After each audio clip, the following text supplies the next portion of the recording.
जय भीम साथियों। हाथ से मैला ढोने की प्रथा पर पिछले एक दिन में कई बड़ी टिप्पणियां और विश्लेषण आए हैं। वैसे तो ये प्रथा अब कानूनी रूप से प्रतिबंधित है, पर जातीय समाज का आईना है कि सुधरता ही नहीं। आज भी इस कार्य के चलते कई लोगों की मृत्यु होती है। सबसे पहले तो ओडिशा के उच्च न्यायालय ने बहुत बड़ी बात कह दी है।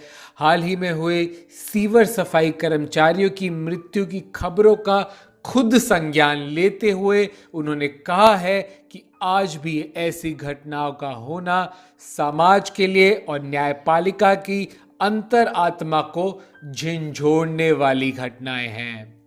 न्यायपालिका ने हर मृत व्यक्ति के परिवार को 10 लाख रुपए का मुआवजा देने का ऑर्डर भी दिया है और कई कानून जैसे कि मैनुअल स्कैवेंजर्स के रूप में रोजगार का निषेध और उनके पुनर्वास का अधिनियम 2013, SC/ST एक्ट, संविधान का अनुच्छेद 17, इन सब कानून का हवाला भी दिया है और कहा है कि सरकार जल्द से जल्द इस घटनाओं को, इन मैनुअल स्कैवेंजिंग को बंद कराएं।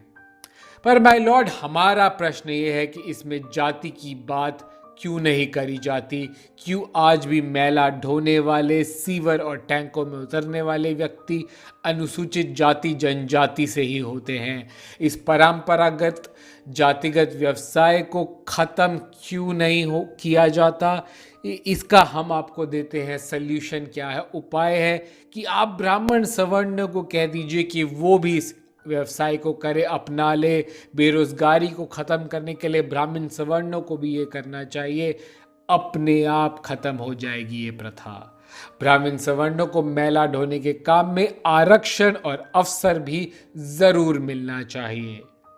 न्यायपालिका की ये टिप्पणी इस बीच आई है जब कहा जा रहा था कि मोदी सरकार ये इस भारत को मैला ढोने की प्रथा से मुक्त करा कर रहेगी। सरकार कह रही थी, ऐसी घोषणा भी शायद करने वाली थी।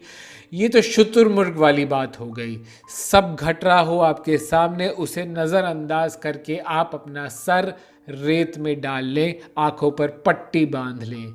सफाई कर्मचारी आंदोलन के संयोजक बेजवादा विल्सन ने मोदी सरकार से कहा कि अगर आप ऐसा करते हैं तो एक टीवी स्क्रीन की कल्पना करें आप, बीच में विभाजित स्क्रीन। एक तरफ प्रधानमंत्री भारत को मैनुअल स्कैवेंजिंग मुक्त घोषित करेंगे, दूसरी तरफ मैनुअल स्कैवेंजिंग का काम कर रही महिलाओं की छवियां होंगी।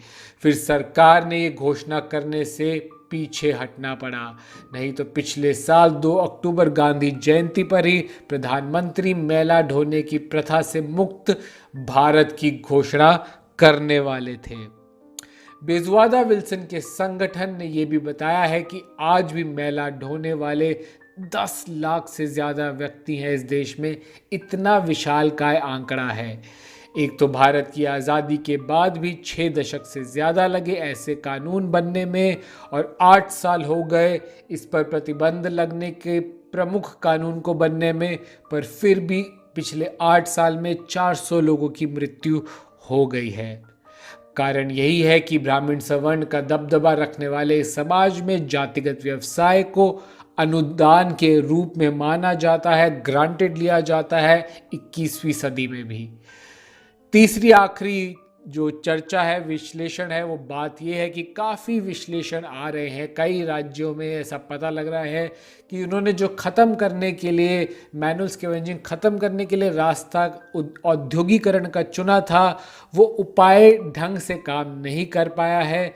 सीवर टैंकों की सफाई के लिए कई मशीनें चलाई गई, पर ये बहुत छोटे तर्ज पर ही सफल हो पाई हैं। पिछले कुछ सालों में केवल 3% सफाई कर्मचारियों को इससे फ़ायदा हुआ, चाहे वो दिल्ली हो, हैदराबाद हो, बड़े शहरों की बात कर रहे हैं हम।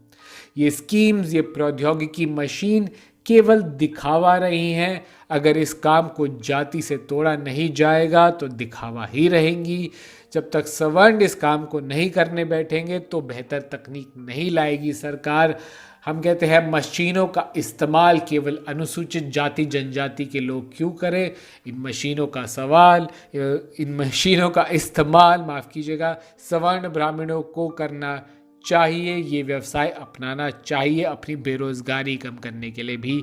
यही सच्चाई है अभी समाज की। तो आप इस वीडियो को ज़्यादा से ज़्यादा शेयर कीजिए। और हम इम्पॉर्टेंट बात ये एक सूचना भी दे रहे हैं पब्लिक इंटरेस्ट में, पब्लिक हेल्थ इंटरेस्ट में, कि आप अपनी सेफ्टी, अपनी सुरक्षा कोरोना महामारी के बढ़ते दौर में ज़रूर रखिए। मास्क पहनिए, दूरी बनाए रखिए, हाथ धोइए, और जो आसपास किसी भी व्यक्ति की, मजबूर व्यक्ति की मदद भी ज़रूर करिए।